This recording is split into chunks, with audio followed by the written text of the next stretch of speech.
You can make a little money stretch a long way if you know how to spend it properly. Knowing how to spend money properly in property management is very important because there are so many costs that add up so fast. I have a short list of smart and dumb ways to spend money on some building products that I have encountered frequently in the business. Lock sets are an example of products where the cost and quality have close to zero correlation. Interconnected or one-piece lock sets are popular in multifamily, and I don't see any positives or advantages that they have over lock sets with separate deadbolt and handles. Interconnected lock sets are at least double the price, they're usually less durable, and they are usually produced in very limited runs that lack interchangeable parts with any other lock set. They are a waste of money with no upside. There are some lock features that I think are worth paying a little extra for. Deadbolts that can be rekeyed or recylindered using a control key can save you a lot of money and man hours.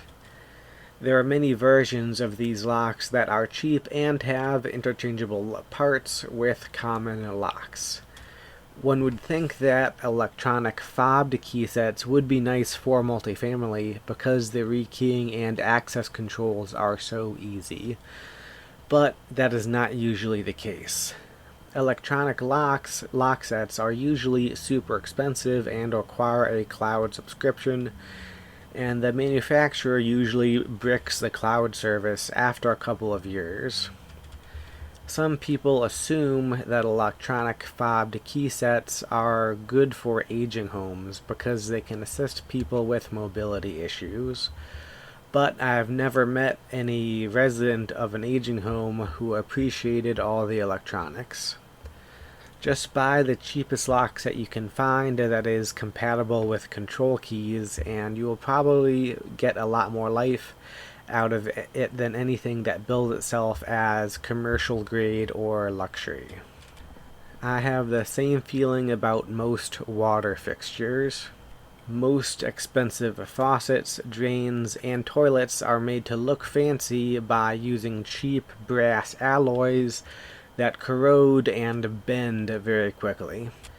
The cheapest available faucets, drains, and toilets are usually manufactured using plastics that not only have more corrosion resistance than cheap zinc alloys, but also have higher tensile strength.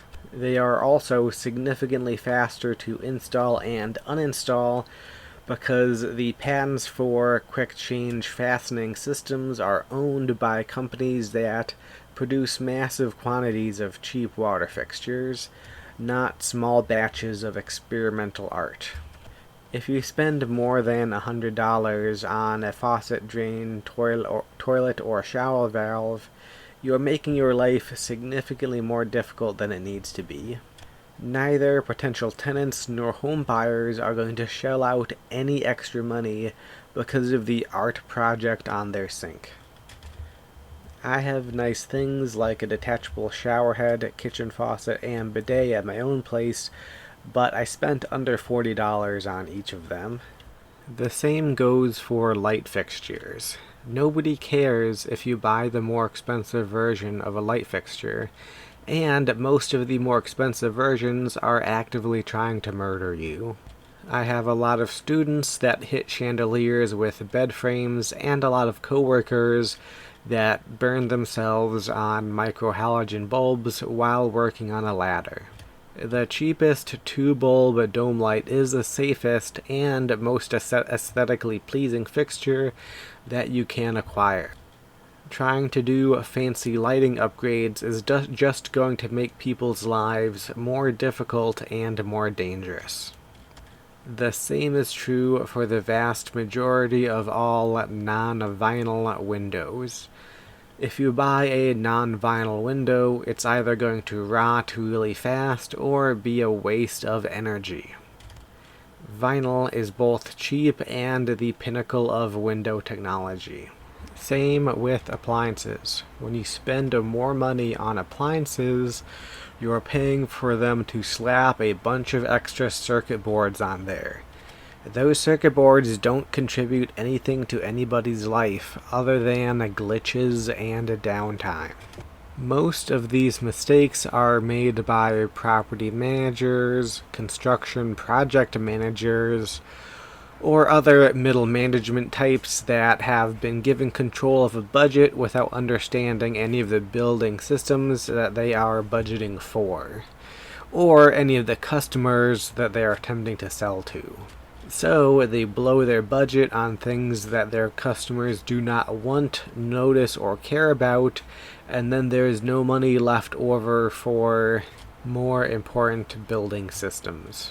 Many multifamily buildings have untreated roof leaks, rotting windows, holes in cast iron pipes, cheap rubber angle stops, leaking water heaters, clogged RTU filters, cracking facades, and a host of other health and safety hazards because budgets were not managed properly.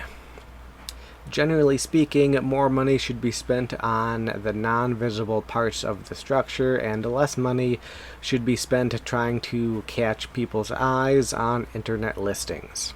Many of these non-visible upgrades cost more money, but some of them don't. Sometimes you just need to be an educated enough consumer to ask for the correct stuff, and it won't cost you any more money. Upgrading to PEX-A water pipes is cheaper than copper, but it lasts longer, is faster to install, and it requires less holes to be drilled in structural lumber. Ball valves are cheaper and better than gate valves, but a lot of plumbers will install copper pipes and gate valves just so they can upcharge you. Plastic drain pipe should also be used everywhere that fire code allows it to be used. Cast iron is sometimes required in garages or high-rise stacks because of its fire resistance, but plumbers often try to upsell it in circumstances where it is not required so they can charge more. Cast iron is supposed to hide flush noises better, but you can just stuff some cheap insulation around PVC and then not have to deal with corroding pipes. Running a circulation line to a drain valve may or may not cost more, depending on the contractor and the install, but it makes water heaters last a lot longer and provides some gravity circulation when the circulation pump goes out. Installing flat drywall instead of textured drywall is cheaper both upfront and in terms of long-term maintenance, and it looks less dated. There are many upgrades that cost more money that I do support. Unit shutoffs and stainless steel quarter-turn angle stops might add $50 per unit during construction, but will save you thousands of dollars in maintenance in under 10 years. Running 20 amp circuits to all the outlets might add $100 or $200 per unit, but it will significantly reduce nuisance maintenance calls. A good tile contractor can do a flooring that looks better and lasts longer than the alternatives. Red oak and Douglas fir trim costs more than the alternatives, but it looks a lot better and lasts a lot longer. Solid surface countertops are a little more expensive than laminate, but they will last forever instead of 3 hours. One-piece shower stalls are a little more expensive than gluing rubber sheets over your drywall, but you won't have to recaulk them every 6 weeks. Unfortunately, builders only budget until the end of construction, and building managers only budget until the end of the month. Builders don't care about operating costs, and building managers don't care about fixing roofs or crumbling facades when you could just patch the interior drywall until the next rain. People are stupid and the incentives suck, but I do my best to educate.